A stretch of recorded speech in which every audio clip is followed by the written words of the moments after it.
So you're wrong, he's nothing like the nine-tailed fox. He's Naruto Uzumaki of the village hidden in the leaves. Man, this shit beats!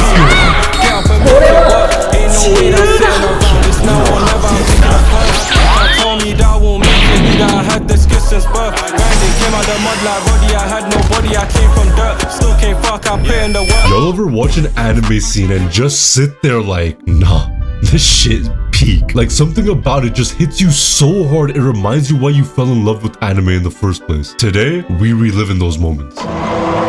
Man, Naruto had me feeling everything growing up. I swear, my first heartbreak wasn't that girl from middle school who told me I looked chopped, which I did. It was fucking Naruto crying his eyes out because someone finally saw him as a human being. Like, I genuinely think Naruto and Dragon Ball Z low-key raised me. One peak moment that instantly comes to mind, boom, Kakashi vs Obito. Not only was this the most talked about fight when it was first released, but the amount of emotion behind every fist thrown made me dead ass tear up watching two grown men bounce each other off concrete. And what made it emotional wasn't even the flashbacks, it was this sad ass music playing in the background. It's like going to a UFC fight and they got Adele playing while bro's getting pummeled into the canvas. Like, who put this shit on? But when I was younger, I was mostly mesmerized by the animation. So captivated, I literally went up to my mom just to show her. Back then, I didn't even understand why this fight hit so hard. I thought it was cool because the animation was insane, but the older I get, the sadder the scene becomes, really. Because this was never really a fight. It's two friends standing in the ruins of every bad decision they've ever made. No speeches, no talk, no jutsu, just years of regret settling in one punch at a time. The only thing I can do to protect the Obito of the past is kill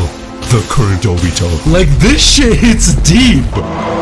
Now, I don't care who your favorite anime character, who your favorite fictional character is. When they say he not beating Goku, they spitting facts. And I'm being for real. Ultra Instinct Goku isn't on this list because he got stronger and he surpassed his limits. It's here because this shit was dead ass a global event. I remember hopping online the minute the 2 episodes released I couldn't find shit. Not because there was no sites to watch it on. No. Plenty of those. It's because literally all of those sites crashed from the amount of people trying to watch that exact episode. The hype alone nuked everyone's servers. Like, it dead ass felt like I was watching the Super Bowl of anime on my tiny ass iPod 5. I remember seeing this exact scene where Goku's saucing in front of Jiren before, in the blink of an eye, dude just posed up like this above her. I was so fucking ready.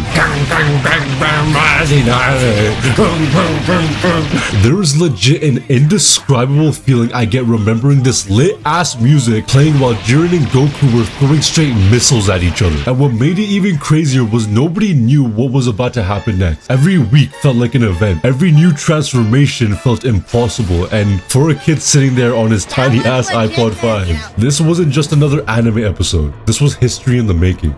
Peak.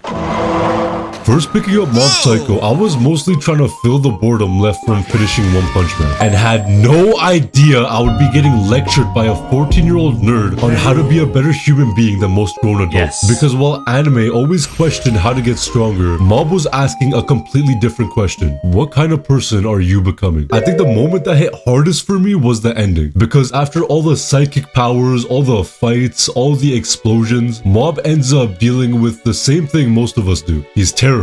Terrified of being rejected, terrified of not being enough. And that's when Reagan finally tells him the truth. He has no powers. And that's when it clicked for me. I wasn't watching a nerdy kid who's low-key a demigod trying to be a better person. It's about learning to accept yourself, even the parts you'd never show to anyone else. Watching Reagan show that it's okay to be who you are to Mob honestly put the cherry on top of this amazing story. Coupled with this angelic ass music in the background, I was dead ass floating off my seat while watching this with tears in my eyes.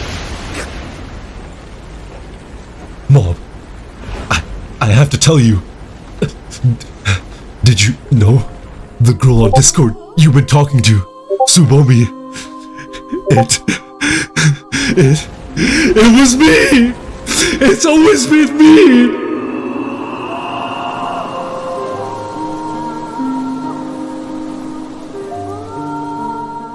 So, where should we go from here? Yeah, that's how it played in my head at least. Attack on Titan is the only anime that's ever made me repeatedly question whether the writer was a damn time traveler. I would literally sit in a call with a buddy trying to figure out what was happening next. Never got it right, by the way. Anytime I thought I had an idea of what was gonna happen, Isayama would make my jaw drop like he just brought Shakira to my house rolling her hips. If I had to pick one of the many Attack on Titan moments, it's Eren and Zeke walking through Grisha's memories. This was during the epitome of the Attack on Titan hype, so you probably remember this, but let me put things into perspective. Watching this play out, I didn't think much was gonna happen. Besides a few new scenes, a few new perspectives, nothing we didn't know. However, I had no idea that this very episode would change the entire timeline of the fucking show. Bro, the intensity, the build-up, the way you knew Grisha was feeling Eren's hot-ass breath all over his ear. Eren's keep moving forward, even if you die, even after you die, because this is the story you started, Dad.